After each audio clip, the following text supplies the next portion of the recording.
Our main talk today is going to be presented by a member of our own community, well known and beloved to many of us. He's done a community moment before, but not a main talk. And his title is The Axial Age, which we're going to find out more about. And it sounds utterly fascinating. When he proposed the idea, I thought, I want to learn more about this. And but he did want me to mention he is not a professional historian. Although he plays one on TV, apparently, or something like that. But he's got some thoughts he wants to share, and it sounds fun. So a warm welcome to C.B. Forbes. I got here and thought about doing this. I thought, oh dear, can I get somebody else to do it? And I asked Casanova, and he said, so, anyway, and also, by the way, I really appreciate Lene. She was almost like an introduction for me because we shared the same type of upbringing and very similar circumstances, and I told her so.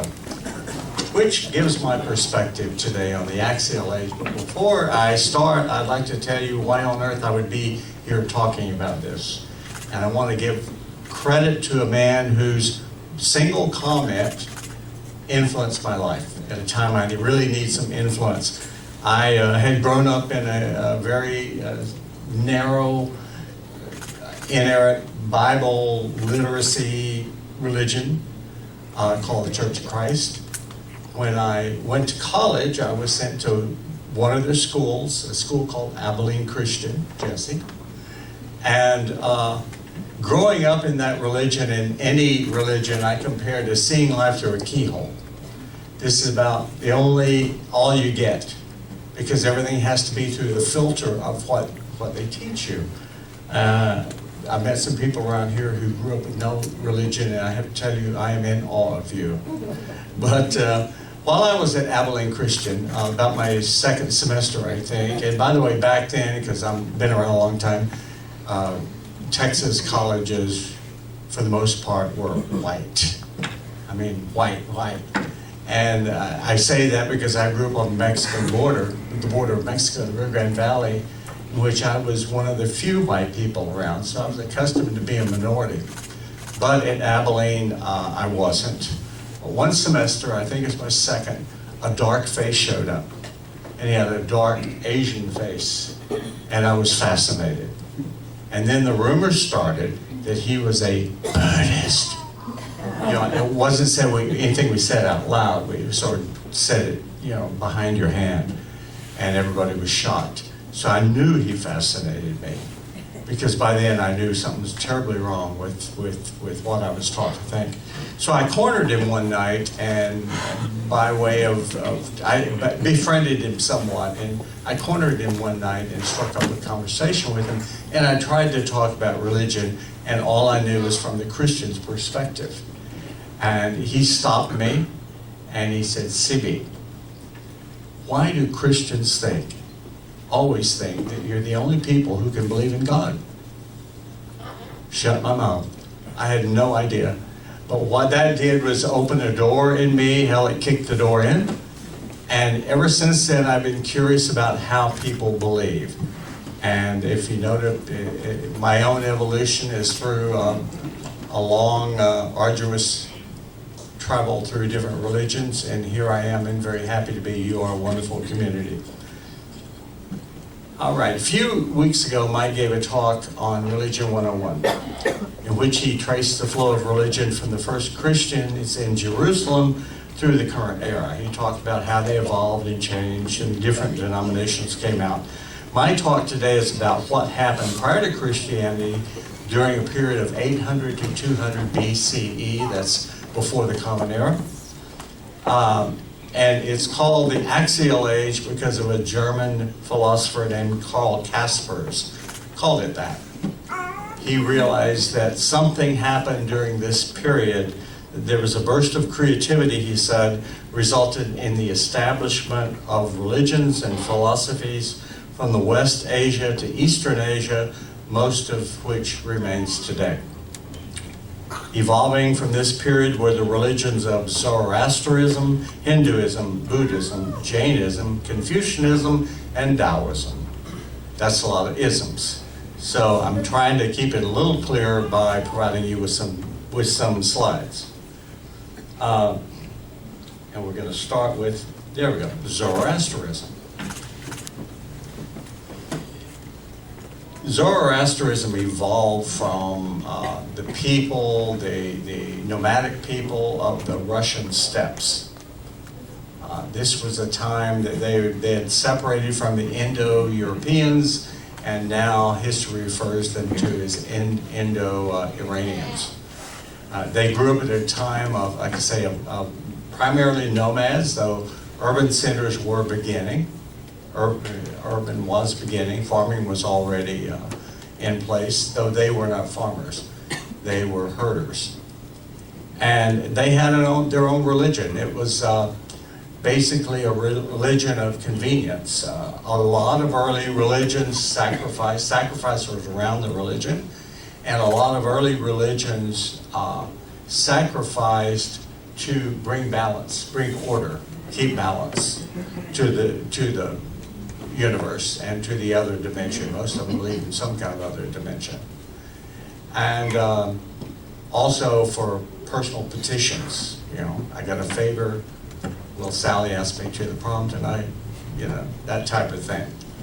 But a priest in one of the tribes by the name of Zoroaster, and by the way, if you've ever heard of Zarathustra, it's the same person. Zoroaster is the Greek pronunciation of Zarathustra. And by the way, Zarathustra, if you ever saw the movie 2001: A Space Odyssey, thus also spoke Zarathustra was the opening theme, and it just gives me chills to this day. He talked well in that song. It's anyway.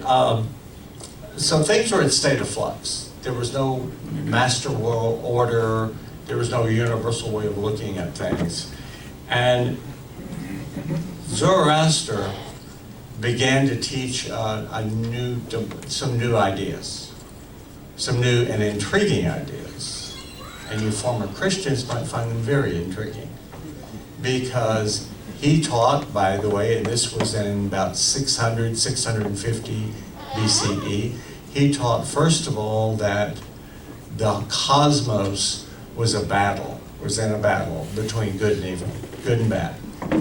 And that same battle went on in each person.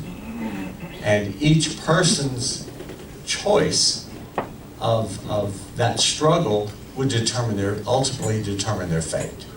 A big characteristic of this age is that self-determination came into it. That was advocated by all of these religions. So he thought that there was a universal battle going on, but then he came up with another great idea, that time was linear. By linear, I mean there was a beginning, a middle, and an end of time. And here goes the interesting part, which would end with an apocalypse. And even more interesting, during the apocalypse, a judge would come. And he would then judge all the people according to the choices that they had made. The bad people would be cast into an abyss. He would defeat evil, and all the good people would get together and live happily ever after. Does that sound familiar? But the interesting thing about this, this occurred prior to or about the time that the Indo-Iranians migrated south to the area we now know as Iran. Back then it was Persia. And officially, or eventually, they became the official state religion of Persia. I think it was Darius the First referred to that he owed his, I've got that quote somewhere, he owed his kingdom to the grace of the Zoroastrian god, who is called Aurora Mazda. If anybody drives a Mazda, your Mazda was named after Aurora Mazda, and it was the god of wisdom. He started out as just a little minor god, but like a lot of religions, he rose and eventually became the high god. And once the Zoroastrians had become the official religion of Persia, this was about the time or a little before, any of you familiar with the Jews or the Hebrews, you know that at one point they were hauled off, they were defeated by Nebuchadnezzar, and they were hauled off to Babylon in prison. The religious leaders, the rulers, and the high people spent about 50 years in prison in Babylon. Eventually, however, Babylon was conquered by Cyrus, I believe it was, Cyrus the Great, and who eventually, very soon, released the Israelites to go back to Jerusalem to form something of a client state. But an interesting thing about this was that after the Hebrews returned to Jerusalem, in the Torah, the text of the Old Testament, prior to going to Babylon, there was no mention whatsoever about an apocalypse, about a Messiah, nothing. When the first books, after they returned from Babylon to Jerusalem, contained the book of Daniel and I think it's the book of Ecclesiastes, both refer to an apocalypse and a Messiah. So now, that's questionable as to how that happened, but I think you look at the obvious, and I'm not a scholar, but a lot of scholars smarter than me feel that that's because they picked up those thoughts while they're in, the Persian thoughts, while they're in Babylon. Now, if you talk to somebody who's a monotheist, they will tell you that, oh no, Zoroaster was a lot later than that. Well, it's pretty well confirmed that he was in the 7th century. So, about the time this was going on, people generally identified with their groups. You had a family, you had a clan, you had a tribe. And that's where you got your identity. Once urbanization started to occur and people started encountering different people than them, different races, different thoughts, different backgrounds, that's when it's felt that the individual began to rise. Because when you're part of a tribe, the individual's not more important than the tribe. But once you are on your own and you're being exposed to ideas from everywhere, you need to call on yourself. And that's the reason this era is called the rise of the self. And, but for example, a couple of years ago, there was a woman, I think she was a sociologist, and the New York Times first repeated this, that she set out to find out what was the difference between a liberal and a conservative in this country. What made them? And the answer came rather quickly. The answer turned out to be small population and large population. People who grew up in smaller populations tended to be conservative. Why? Because they're around people like them. You know, my family's from small Texas towns, and believe me, they ain't liberal. Look at us. Look at us. You know, Oasis probably wouldn't happen in Waco. Maybe it would. I don't know. But look at a big city, and here we have a room full of people from basically everywhere, and we all get along and we share ideas, and generally, I think we like each other. So that's kind of what happens with larger populations. At the same time that, or about the same time that Zoroaster was being adopted into the Persian world, the same origins migrated. They were originally Indo-Iranians in the Russian steppes. Some of them migrated into Persia, and they became the and Zoroastrianism became their religion. The others migrated south into India and took the ideas they had originally with them While there, they encountered an Indus civilization, which was originally they think was a female worship, a goddess worship civilization. And it's interesting because the high god, I hate to even talk about Hinduism if Abhishek is here, but the high god Shiva is a dual sexuality god. So more than likely there were some influences because the two merged.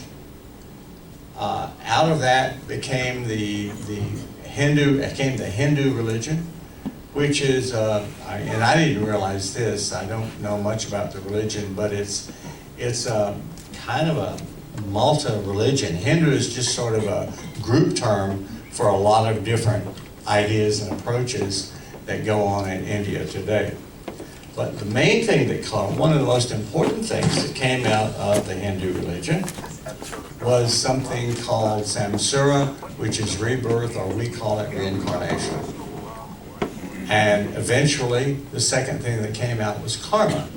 And the idea of karma was cause and effect.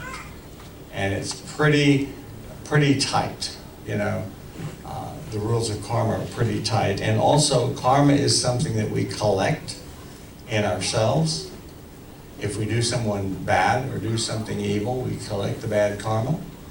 If we do something good, we collect good karma. And it's my understanding the karma goes with you between lives. Well, as this religion rolled on, people started looking for a way to break karma. What's it doing No, here? it's failing. No, just the clutch. Okay. Okay, people started looking for a way to break and get out of reincarnation or rebirth, not karma. And among the Hindus, that's when the ascetics rose up. In other words, people who rejected materialism, went out wandering with their bowl, and seeking to find a righteous state so that they could break out of reincarnation, or samsara they called it. And I don't do what, I'm not sure, but they, I guess, go on to heaven. They got to get out of it. During this time, and with this thought, there was a man named Siddhartha. And he wanted the same thing. He was raised apparently middle class, upper middle class. He was going to have all the advantages, but he wanted to seek a new way. So he became an ascetic, and he became a wanderer. And he tried several different teachers to learn about this life. None of them satisfied him. And so he came up with his own. And it's called the middle way. It's somewhere between the material and the non-material life, and hence Buddhism was born. Buddhism continued on. It was, as I said, Buddhism was an effort or a way of breaking karma. I mean, a way of, right, I keep confusing the two.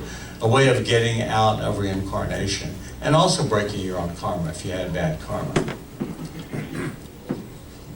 In addition to Buddhism, there was another religion come up in India called Jainism. If anybody's familiar with it. Oh. Here we go. I'm sorry. Kevin just gave me a sign. I said, turn your slides. Jainism is another ancient religion of India. Interestingly enough, they considered themselves timeless. They didn't believe that they began or someone began. They thought it was just a re-beginning of an older religion, and that was the real religion.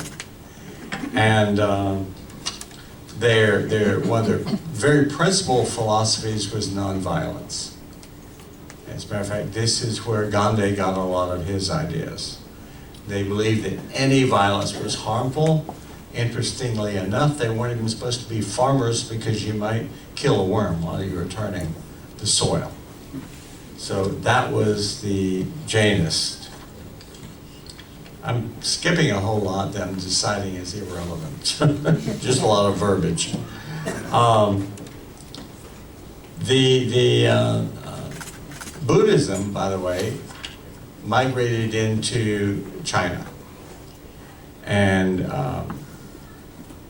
was and encountered while there they encountered the development of Confucianism. I'm going to try to follow my text here. Before the time of Confucius was the earliest known Chinese dynasty, the Song dynasty, of which only little evidence remains. However, what has been discovered indicates that the people of that period were rather obsessed with divination. Archaeologists have found it was a collection of bones and they had writing on it, and they determined that the writing was questions that they would divine and get the answers from the spirit world, because their idea of the universe, there was a heaven where the gods dwelled, there was a middle place where all the dead people and ghosts dwelled, and then there was earth. That's where the idea of being kind to your grandmother came, because she can become someone who intercedes for you. The prayers were offered, sacrifices were offered to people in the spirit world that they would intercede with the gods, who were basically indifferent to human beings, but to get favors granted and do whatever they wanted to do.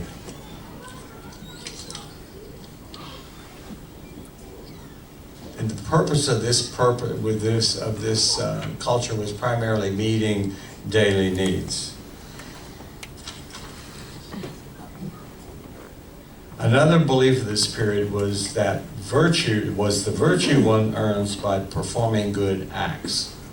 It was believed that one collected power or virtue by a sacrifice or an act that pleases a god.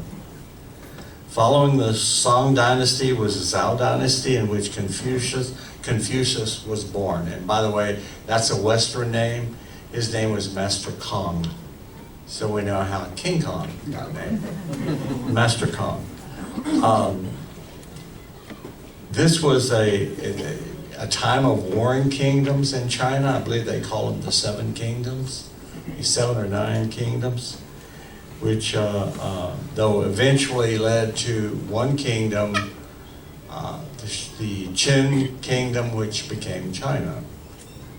I'm not pronouncing it correctly. But Master King Kong spent his life teaching morality as it is related to good government. An interesting thing about the Confucius thoughts is they were directed towards the government.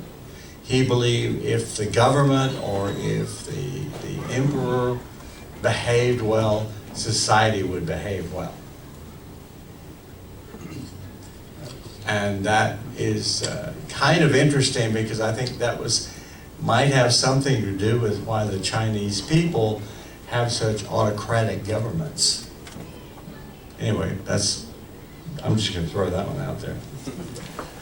Finally, there's a man entered the scene called Lao Tzu, who was one of the founders of Taoism.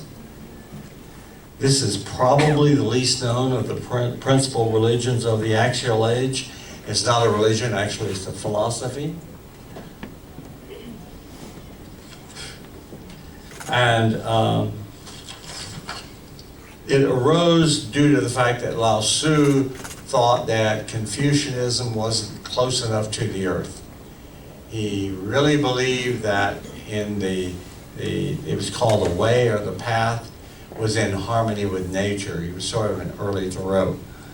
And but the Taoist concern with life, both political and personal, was expressed in the practice of Wu Wei, something we might refer to as going with the flow. The Tao refers to a return of the natural way of life, including living in harmony with nature. As I said, it's sort of like a Thoreau. And Taoism is kind of personal to me, because about 1995, I, in response to having heart difficulties, became a vegetarian. And I don't know if any of you remember this. There was a wonderful Chinese restaurant on Westheimer called Wonderful Vegetarian. and they had what is still the best brunch on Sundays that I have ever eaten. And so every Sunday I went there to eat. And I slowly became friendly with the wait staff. And this is over a year. And the lady who owned it, who worked the register. And I started asking them questions, because obviously they didn't speak English well. What are you doing here? Well, they were from China. Why are you here? Well, they were Taoist, and they had come to make Taoism available to Americans. And my next question was, what is Taoism? Which is a fun question to ask because they all go, you know. It's a hard thing to explain, as I understood, but it essentially is going with the flow. I like to call it what is. The book that was written by Lao Tzu was the Tao Te Ching, if anyone has read it. It is originally meant for the emperor, but it's also taught to the people. It's an old school in China, and it refers to a natural life. It's an interesting philosophy if anybody wants to read about it or study it. Some of the things that in the West we have from Taoism is, I have a list of them here, of course meditation, that's Chinese. Thanks, Kevin. Oh, no, sorry about that. There is Feng Shui is originally a Taoist practice. Herbal medicine, acupuncture. There's another one, I'm forgetting what it was right now. So those are the things that came down for us and are still around thanks to Taoism. And there's a small group, they finally built a temple in Houston. I'll tell you my personal story, I'll conclude it. I kept asking about Taoism. And finally the lady said, well, would you like to receive the Tao? She had already told me that it was a blessing. And she said, well, would you like to receive the Tao? And I said, and we made plans for me to come to a home where there was a little temple set up in one of the bedrooms. And I took a friend with me, and we both took oranges as a gift. And there was an altar set up, and we put our oranges on the altar, and we met the other participants. There was a lady who was from Beijing who spoke only Mandarin, and who was the priest, and who was going to conduct the ceremony. There was a lady who was Chinese who spoke Mandarin and Cantonese. The lady from the restaurant spoke Cantonese and English. So this ceremony, which lasted about 45 minutes, was the lady who spoke Mandarin going wabada wabada wada, and then saying that, repeating that to the lady next to her, who in Cantonese went yabba dabba dabba doo to the lady who spoke Cantonese, and the lady who spoke English said bow 3 times. And that's basically was my participation.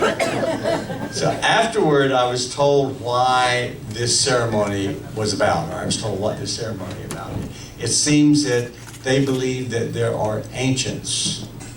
And I said, ancient who? They're just ancients.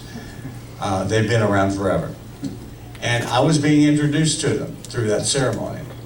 And one of them would agree to come to me to be with me as my teacher. All right? And they also told me that I had received 3 blessings, 3 pearls, they called it. None of which I'm supposed to teach you, or I don't know, I'll die or something. But I'll be honest, the only one I will say, and I don't mind saying this, because I think it's important for you to know this, it won't start to stink for 3 days after I die. So if something happens and I'm visiting you and I die, know that you've got plenty of time to take care of it. It's no problem. But I still read the Tao Te Ching. I think it's a wonderful thing. I don't call myself a Taoist, except unless I'm talking to a Christian, because that seems to really confuse them. I don't know, you know. Like my father thought that being an atheist was just slightly better than being a Catholic. This is from the Tao Te Ching. Since life and death are each other's companions, why worry about them? All beings are one. And I like that. Now, I have this vision that's going to be about 300 years from now. And there are these scholars sitting around a table discussing the beginnings of Oasis. And one scholar speaks up and says, dang, I wish that Mike Haas had taken better records. That's all I have, but hopefully I was relatively clear, and I have time for some questions. Oh, actually, we're kind of, well, okay, since you were so fast with your hand, Ed, you get a question. But that's our last question. We're running out of time. Actually, went over. Oh, yeah. Oh, wow, I can't believe it. Why 3 vows and 3 wishes and 3? Oh, I bowed 5 times, I bowed 7 times. The idea was to introduce me to ancients. There was a group of ancients that I was being introduced to. Well, 3 is a very nice. Let's thank. Are you going to stick around for lunch?